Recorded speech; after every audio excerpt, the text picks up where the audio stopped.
ลมพัดวิวีต้นมีใบก็หล่นผ่านไปหลายฝนห้องนอนคนจนก็ไม่มีใครป้องแป้นหนีบขาทรงขาดตาบอยู่ไว้จะมีสาวใดสนใจมาหยุดโวยกันลมผ่านกระดาษจดหมายบนหัวที่นอนเทียนไขไม่มอนยามอายเพลอนอนหลับฝันความทุกข์ความยากให้คนพลัดพรากจากกัน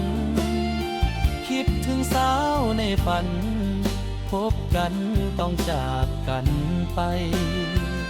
ลมพัดวอยวอยไก่น้อยก็เริ่มคัน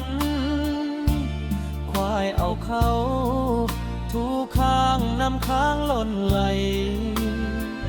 ห้องนอนของพี่รอคนดีเคียงข้างกายคืนหนาวเดือนง่ายมานอนพิงไฟวอยกัน